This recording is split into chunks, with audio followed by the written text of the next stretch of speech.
Hi, y'all. This is Kristen Chenoweth. Hi, I'm Gloria Stefan. This is Sarah Bareilles. Hi, I'm Patty Lapone. This is Lin-Manuel Miranda. You're listening to the Broadway Podcast Network.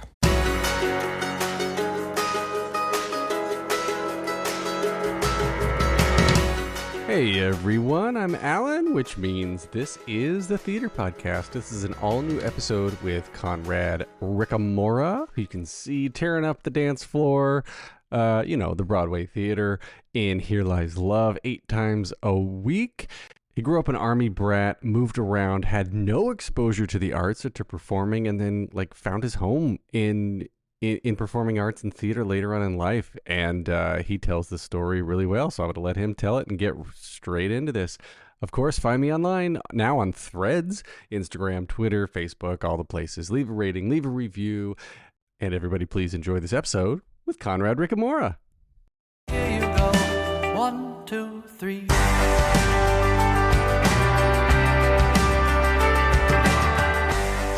Our guest for this episode may be best known for his 6 seasons as in the role of Oliver opposite Viola Davis on the ABC network hit How to Get Away with Murder, or How to Travel All the Way to Mordor, as I say in this nerdy house.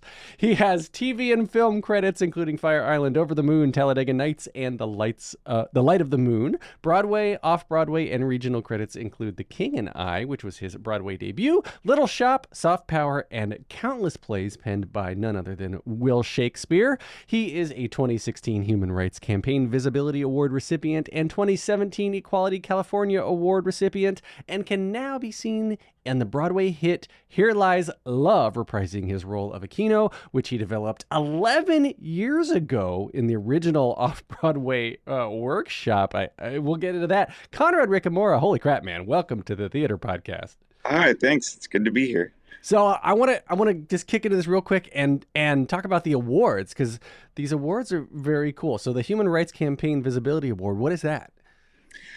Oh, it's from the nonprofit organization, the Human Rights Campaign, which fights for rights for people in the LGBTQ plus community, and which surprisingly, or I guess maybe not surprisingly, have lately been under assault. Not surprisingly. In our very own country. But yeah, it was mainly for playing Oliver, who is an out HIV positive character on TV. Did you get any sort of, this was 26 seasons, so it was what was How to Get Away with Murder? It was 2014 to 2020? Yeah, 2014 to 2020. We wrapped 2 weeks before everything shut down. Wow. Well, that was good timing. Yeah. And I watched pretty much every episode with my wife. In 2014, unfortunately, still at that point, I think being an openly gay character living with HIV on TV in 2014 was still kind of a big deal, right? So did you get any sort of weird feedback or unexpected criticism or anything from that sort of thing? No, I felt like it was really welcomed. That was the response that I'm sure there was stuff that I didn't read or didn't see that was pushback on it. But oh yeah, I don't know. I feel like in general there was pushback because we showed some pretty. I was involved with some sex scenes on primetime network TV that was really pushing the boundary at the time, and I think that there were some comments about this is why do we have to see this? And it's well, it's just about equality. It's just about showing, if there are heterosexual sex scenes on TV, why can't the equivalent be shown in the same setting? Why is there a disparity? So that it's kind of, I was really proud of it because it normalized a lot of for a lot of people, not just gay characters, but that gay characters have sex lives, gay people have sex lives. And I feel like the show normalized that and made people feel more okay with their own sexuality. Absolutely. Yeah. And I mean, I like that it is becoming normalized, and I enjoy when people of any sexual orientation just have a relationship and it's not a plot point. You know Yeah. what I mean? Hmm. Like, it's not they're the sidekick because they're gay. It's just like this is somebody that just happens to be a human and have Right. preferences. Yeah. Uh, Yeah. Right? So I get it. And was that did that lead into the other award as well, the Equality California Award? Yeah, I mean, I think that because Murder was such a big hit that it was, all of these awards for visibility. I was very visible in every in every sense of the word. So the awards recognized that, which, I was happy about because I didn't have that kind of visibility as a little gay boy growing up in the South. Was much needed in when I was growing up in the '90s, and just wasn't anywhere to be found.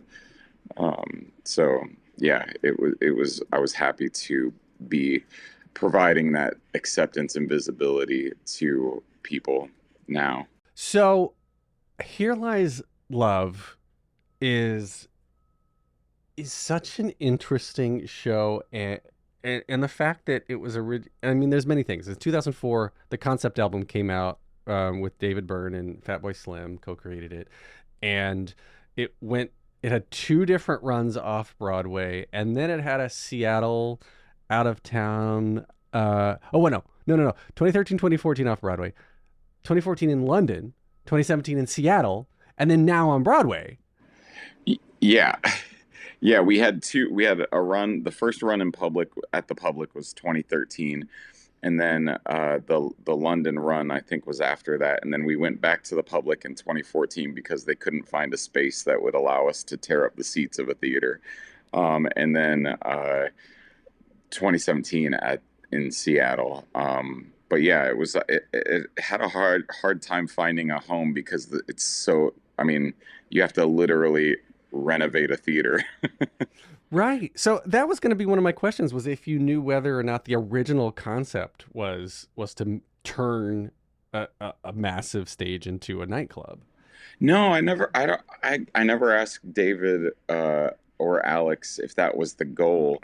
I think that, and I'm guessing that it wasn't ever the goal, because David just kind of creates without I feel like he creates without a specific end goal. It's my sense of the way his mind works and the way his creativity works is that he just follows his instincts and his impulses. It's not like he's like, he doesn't have a very commercial brain. It's not like he's like, we're gonna sell out this Broadway theater. It's very much just like, this seems like a story that needs to be told. This seems like a concept. Oh, this person in history is really interesting. Oh my gosh, they went to Studio 54. Why these things need to exist together? Like this is a crazy like coincidence. So I don't think that he ever had like the end goal of a theater in mind. Well, so I guess, how did you get involved back in the original workshops to originate this character, right? Because that was, like I said, 11 years ago. Oh yeah, no, I was in my third year of my MFA program at the University of Tennessee, and I was reading the New York Times, and I saw that they were developing this show about Imelda Marcos and the People Power Revolution in the Philippines, and that it was for people who had like pop rock voices, and that's kind of, I'm not like a classically trained singer. Like, I mostly gravitate towards pop rock, R&B type music, and my voice kind of sits in that realm mostly as well. So I was like, oh my gosh, this, and my dad's from the Philippines, so I was like, I feel like I should be a part of this, and so I asked if I could fly up and go to an open call. and my professor said yes. Flew up and got into New York City at around 1 a.m., waited in line at 7 a.m. to for the open call, and got passed through. Got asked to come back the next day. Called my professor and was like, "So they asked me to stay another day. Can I stay another day?" And he said, "Yeah." Then I was in the room with Alex Timbers and David Byrne and the rest of the creative team. And then they asked me to come back the next day, and I was at school. My University of Tennessee is connected to an equity theater called the Clarence Brown Theater, and I was doing Kiss Me Kate, and we had a show, and we didn't have understudies, so I had to go back. But they were like, "Okay, that's fine." And then the next day, while I was in class, in my acting class, my phone rang, and it was a New York number. And I answered it, and they said I got the part. Wow. So did you get to finish the semester then? Oh, yeah. Because it just all timed out. Like I graduated, and then the workshop started 2 weeks later after our showcase in New York. Wow. Well, that's very fortunate. Yeah. Let's say they did it all for you. We'll go with that. Yeah, we'll go with that. And I want to back up again. We're going to talk about Here Lies Love so much because it intrigues me in so many ways. But born in Santa Maria, California, and so that's one side of the country. And then you grew up in Niceville, Florida. Niceville. You got Pleasant. You got Plant. You got all sorts of fun things. Florida has. You are the first person to make that joke. No, isn't there? There's Sunshine. There's all sorts of weird things down there. I think there's a Pleasantville, New York. I think. Yeah, something like that. There's one nearby. I don't know. But I know, and we'll talk about your dad's connection to the Philippines and actually the true history when we get back to Here Lies Love. But I want to what brought you to California? What brought your family to California? And then how'd you get to move over to Florida? Yeah, no, my dad came over from the Philippines when he was 10 or 11. And then they started out in British Columbia and Canada, and then eventually settled down in Long Beach. And then he went into the military when he was 18. And then we just, after that, trotted all over to military bases. We lived in Iceland for a little while. No kidding. Yeah, and because there's an Air Force base in Reykjavik.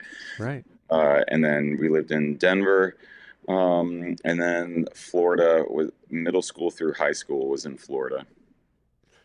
Interesting. So do you have a favorite place that you look back on in your childhood? Because continuing to live in Reykjavik would have made you a much different person. Yeah.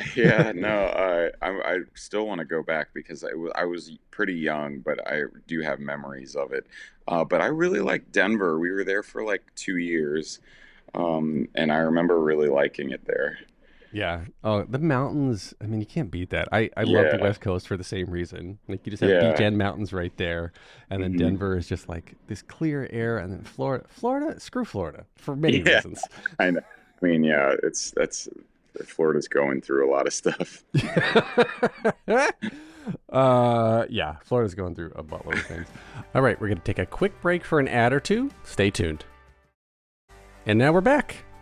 Do you have a touch point in your life? Do you remember that moment where, I mean, you're traveling all the time. So what was that moment where you're like, oh, this is what I want to do to start performing, to get into film, to theater? And no, I had no exposure to the arts at all because I was growing up on military bases, and it was very much machismo culture.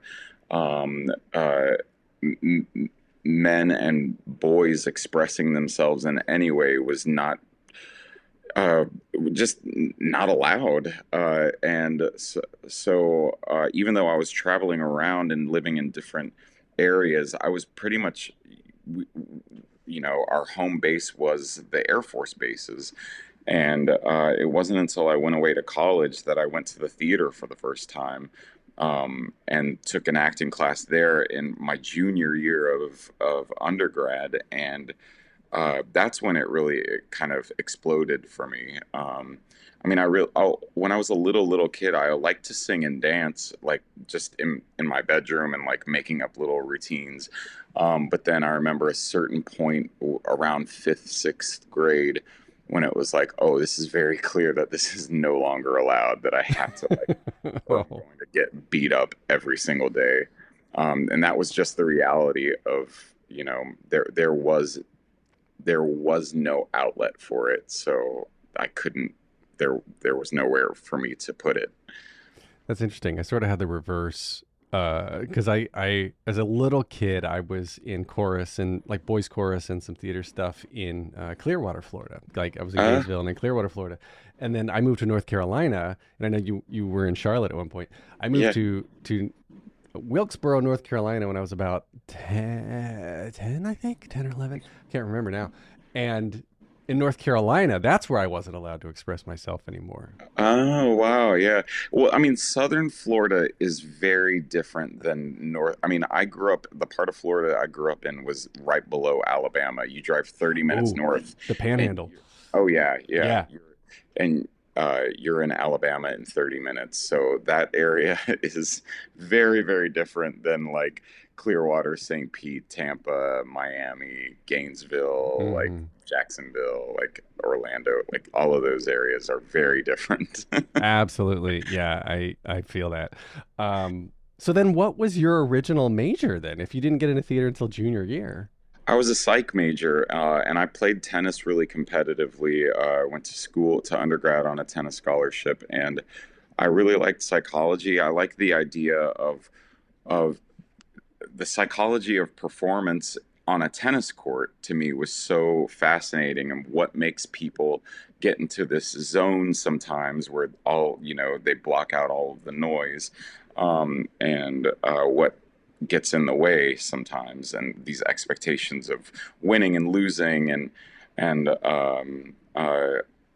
yeah, I found I ended up focusing mainly on sports psychology, and that was what I studied in undergrad. That's so interesting. Sports psychology. And Yeah, so it translates into, I mean, it works, it not works, but it translates and is applicable to theater and to performing arts. It's the idea of if you're focused on how you're being perceived, or if you're focused on uh, uh, anything other than what you are doing, then you're going to be distracted or be like taken out of what you're doing. The concepts are applicable and transferable. that's literally what I was about to say. And I equate Broadway to being the the Olympics of theater. Oh So yeah, you have to be an athlete in mind and body and be so focused and so present to do your best and to maintain the physical and the emotional rigor that it is required for 8 shows a week is insane. And yeah. so so you could be the best singer in the world, but you can't do 8 shows a week and like you go hoarse every other day, I right? know that's Like, one of the things David told me when we were developing Here Lies Love 11 years ago. And he was like, "Oh yeah, like he wrote an initial song," and I was like, "David, you realize I do have to do this 8 times a week?" And he was like, "Oh, I didn't think about that," because he like even pop stars like they do a concert, but then they have like the next night off or the next two or right. three nights off. Right. Yeah. I completely get that. And that's why when you see someone just like yourself and the whole cast, I mean, really, gosh, today's Friday as we're recording this, I saw this Wednesday night, 2 days ago. Oh, And the cast, like, just everyone's singing their ass off. And in a way that I mean, when you objectively you're like, oh, this is a good show. This is a really good show and everyone's a great singer. But when you look at it and take a step back and you're like, you have to do this and touch these places in your soul and in your psyche 8 times a week and make it, because there's somebody who has not only not seen the show before in every single show, but there's also somebody who's never seen a Broadway show before. And so you're giving them that possible moment to change the course of their life because they can get inspired by this. Well, I never thought about it that way. Well, there you go. That's a lot of pressure. No pressure. No pressure. Yeah. No, no, I love, I mean, I just feel lucky that I get to do this for a living, honestly. Yeah, it's hard, but I mean, I just eternally grateful that I get to wake up and my day gets anchored around doing this, and I love that so much. So this show, Here Lies Love, it's retelling of the true story of the People's Power movement and like the rise of the dictatorship in the 70s and the 80s in the Philippines, and it's gosh, I love the way that it's presented in so much as that it's like, hey, this happened here in America, everything was just fine, and we didn't, fine, I put in air quotes, and we didn't really pay attention to it, and then now it's all happening again in multiple different ways. Like, if we don't do something about it, life's going to get really bad. Yeah. Yeah, I don't know. I mean, it's hard to know where to even begin with that. Begin with your dad. Begin with your dad, because that's the connection I think you have to this. Yeah. Oh gosh. It's funny. My dad doesn't talk. He's opened up since I booked Here Lies Love 11 years ago. He's slowly started to talk more about his time in the Philippines and about his life in general. But he's a pretty like quiet, reserved guy. Especially around like, me and my brother. He opens up more to my stepmom, but like to my brother and I, he's kind of just like stoic. Well, it's hard, I suspect, because if you live through an exile or an exodus and an immigration like that, where your literal life was at stake, which we take for granted in a country like America all the time. Yeah.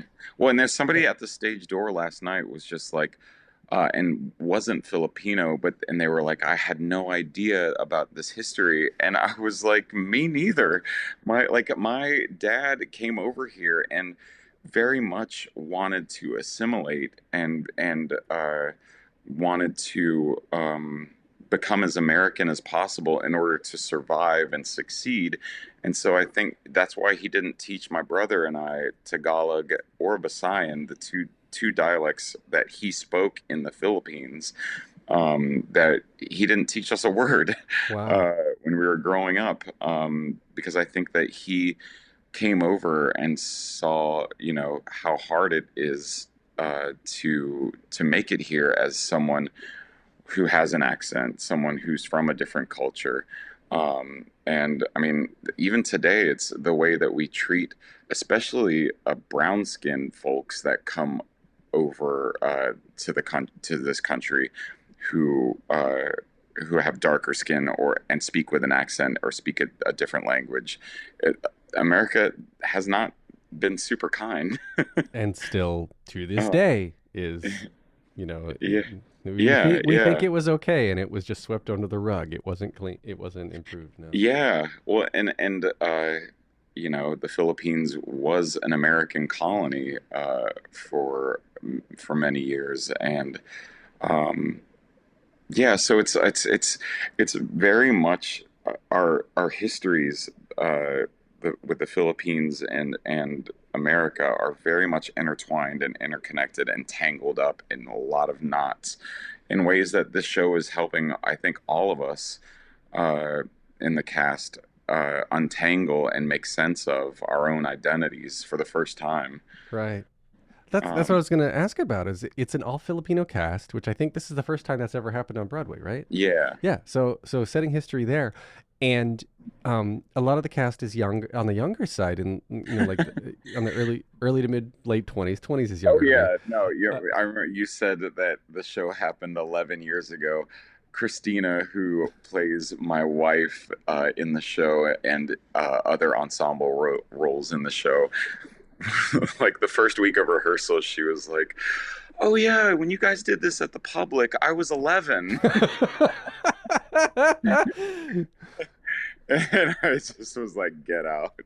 I know. Get out of here I immediately. know. I know. Gosh, I was talking with it was like Victoria Clark or somebody the other day who's like, I'm literally in like I inspired people who were 10 at the stage door, you know. Oh Yeah. my gosh. Yeah, now she's performing with them.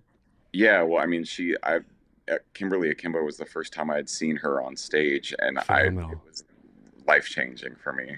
Such a great show, and she's such a great actress. And Bonnie Milligan for president. I mean, come on, Yeah, that woman. All right, we're going to take a quick break for an ad or two. Stay tuned. And now we're back.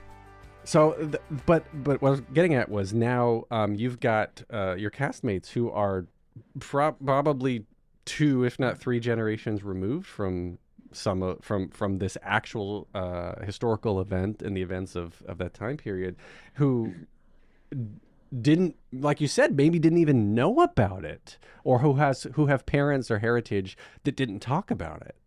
Yeah. Because it was so hard. And it's I'm seeing a lot of this trend, right? And like even like my Ramin Karimloo is a buddy of mine, and he won't talk about his family's exile from Iran. Like his dad, he's like, that's my dad's story. I know a little bit about it. My dad doesn't talk about it. He doesn't, like there's so much, I guess, sadness and everything that goes along with it. But for you and your cast, have you been able to like sit down and talk about it and identify with it in any way?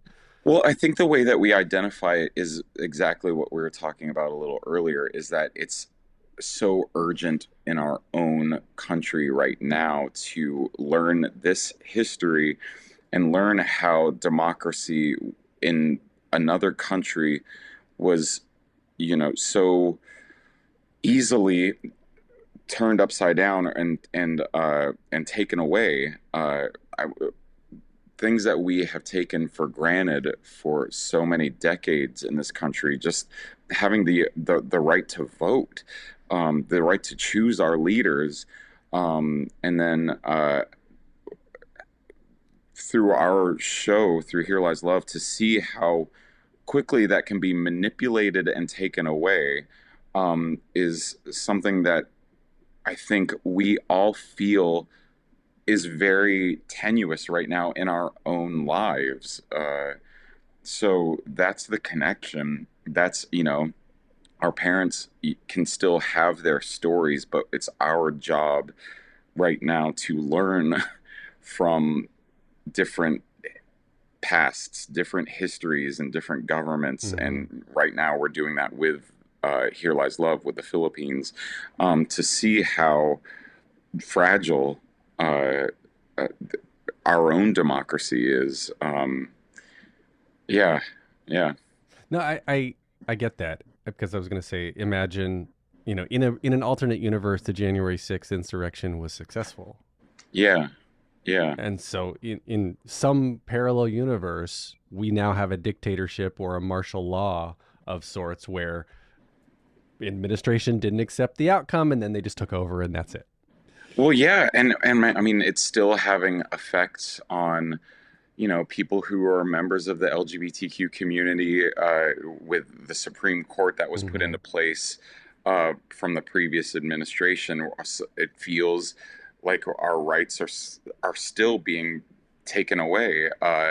People who benefited from affirmative action, which was put into place because people of color were denied and certain rights and certain weren't allowed into certain spaces. To see that being walked back now is sobering. On to a lighter note. I love how at the beginning of Here Lies Love, the DJ, which is he's not actually controlling the music, right? He'll just Or is he? Or is he? All right, we'll start that rumor. The DJ is actually DJing. Says like karaoke. Filipino brought the culture brought karaoke over to the States, and here we are setting the stage, pun intended, for this wonderful nightclub that we are now watching the story unfold in. So the original workshops, I never had the fortune of seeing it off Broadway, either time.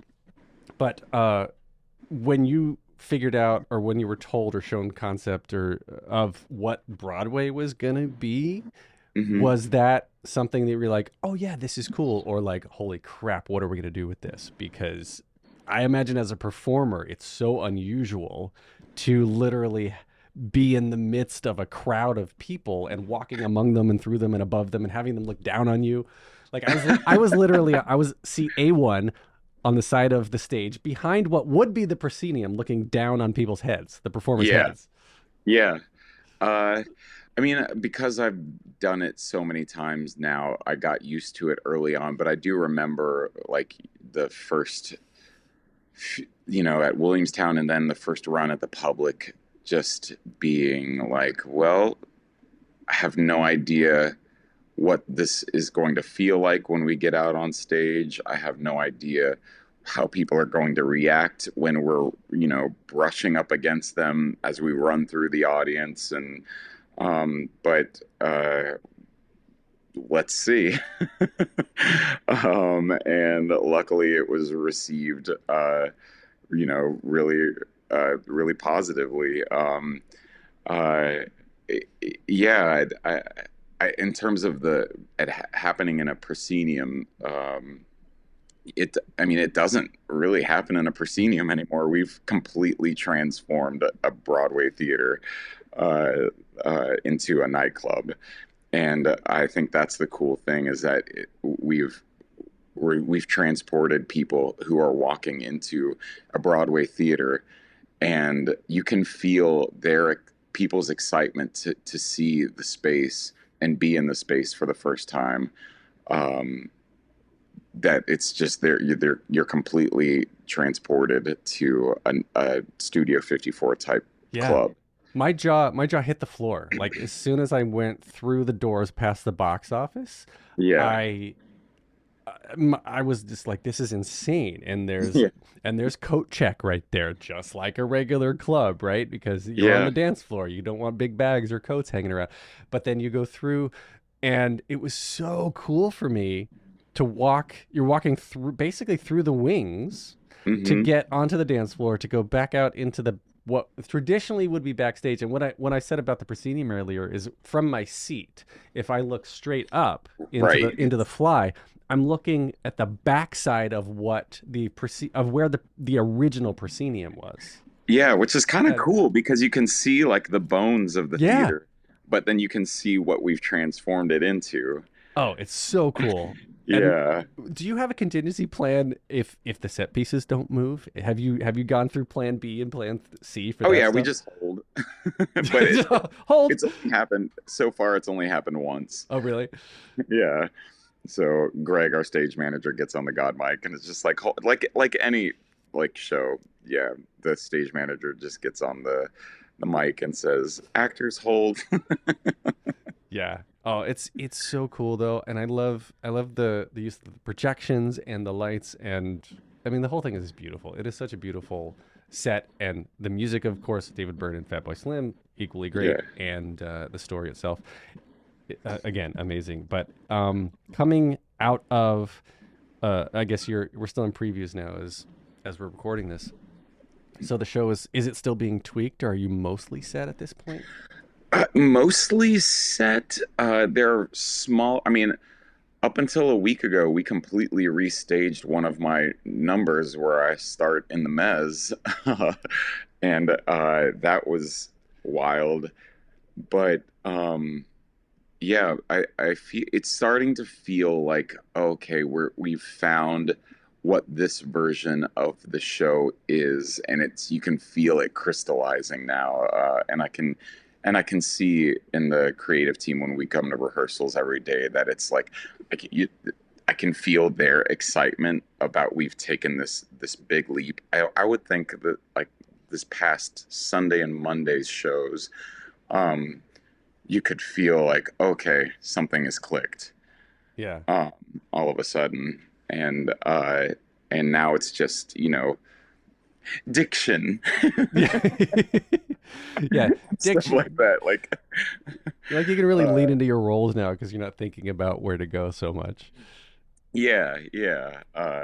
And opening, that's the great the thing that I always find it interesting in this part of the process, when in previews and as previews start to wind down into, opening and freezing the show, as a actor, you kind of have to really start taking the reins over from the creative team and being like, no, I have to own this now.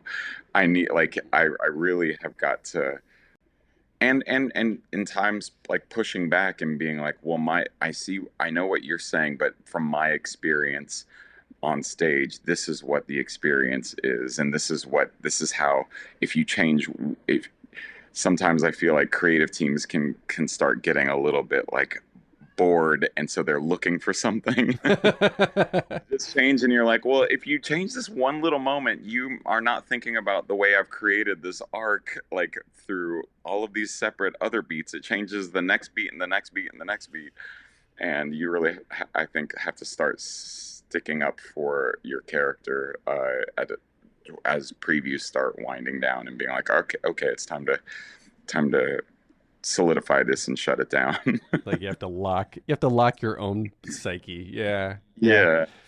Have you had any fun experiences with the audience being so close? Because I imagine that would be a little nerve-wracking for people who, maybe introverts specifically, who are like, don't touch me, but maybe those people aren't buying dance floor tickets anyway. Oh yeah, well, I mean, now there's nowhere to hide from us because we're up in the mezz now. Yes, I know. So yeah, I've learned to read people really quick. I mean, this is also where my military background, growing up on Air Force bases and moving around so much, you learn to read people really quickly. And so now in the show, I can see in the audience with a quick scan who wants it to be approached and who definitely does not want to be approached. And I just don't approach those people. I think it's funny where the camera, so the first time the camera is going through the audience, like you have a live camera taking footage, and then there's like pulling up actual people to be the girlfriends and whatnot, like to be on camera, and everyone's like, yeah, so awkward. Yeah. That was one of my favorite moments. But I think it's just brilliant. I enjoy it. I enjoy it so much. All right, we're going to take a quick break for an ad or two. Stay tuned. And now we're back. Before we get into the 3 closing questions I ask everybody to wrap up the episodes, I want to quickly talk about Wilbur and Presley. Oh, Wilbur and Presley. Well, Presley's meowing in the background now. So your cat and your dog, and there's a lot of Presley's the dog, right? Presley is the cat. Presley's the cat. The latest Instagram picture you posted of the two of them together just gets me, because I love cats who sit like people. He's the funniest. Just like, it's a self-made like he creates his own chair and it just sits on himself. Big cat butt. I love that. Yeah. All right. So first closing question for you. Just what motivates you? Storytelling and connecting through stories. If you could give advice to your younger self and younger people listening now, starting out down a similar path, what would you say? Oh, down a similar path. I would just say focus on the work. I feel like there's so much noise in life that if you like what you do, then focus on what that is. And in terms of, I guess, in acting, in the entertainment industry, finding out what the actual work is, and then letting go of all of the rest of it, and also not partaking in too much of, because there's so much just hype around what we do, and enthusiasm, which is great, but it's also like, okay, what is the work? that we're doing. And remind David Byrne that you have to perform 8 times a week. And that. Yes. All right. Last question then. If you could only see one show for the rest of your life, but you can see it as many times as you want, what would you see? Ooh, one show for the rest of my life, but I could see it as many times as I want. Oh boy. I recently went and saw with my husband, we went and saw Hadestown, and I love that. I saw it at New York Theater Workshop, and then the Broadway run, and then Eva Noblezada is still in it, and she is unreal. I mean, I love the show in general, but she is really Presley. I hear the cat. Presley's back there. Yeah, but Eva Noblezada in Hadestown, I could watch over and over and over again. I just think that she is like unreal. I agree with you. And speaking of songs that need to be reminded that they need to be performed 8 times a week, Anais Mitchell wrote Orpheus, right? Reeve Carter. Yeah. He wrote Orpheus' role in her own range, like a female range, just because that's all she knew to do. And then all of a sudden it's like stupid high for men. Oh yeah. And she's like, I didn't even think about that. But then you can get people like Reeve who just knock it out. Yeah. It's great. Yeah. It's great. It's insane to watch him do that. Amazing. So where can we find you online on the socials? At Conrad Ricamora on Instagram, and now the new Threads. I just signed up, and yeah, it's just at Conrad Ricamora. I think I'm not really on TikTok, but I think it feels strange to be talking about TikTok at 44 years old. But it's at Conrad Wayne Ricamora. But that I probably post a video every 6 months. I found I actually did this after Here Lies Love. I took a bunch of little videos of different parts of walking in, and then just said auto cut. And, oh, really? And it made the reel I've got up there now. And I swapped out the music with the Here Lies Love concept track, from 2004. But cool. then, yeah, like the auto cut, I'm like, I'm going to do this more often because I'm a Auto 42-year-old man who doesn't want to learn TikTok either. Well, now I have to revisit. I didn't even know about AutoCut. I didn't even learn about AutoCut, boy. Oh, no, dang. Yeah, cool. All right, I got to go to rehearsal. All right, man. You can get more of me on Threads now, too, on Instagram, Twitter, Facebook. Leave a rating, review, tell your friend. Go see Here Lies Love. Thanks to Jukebox the Ghost for the intro and outro music you're hearing now. And Conrad, thank you most of all. This has been so much fun getting to know you. Yeah, thanks so much. All right, I'll talk to you soon. All right, bye. Take a deep breath, make the world a little colorful.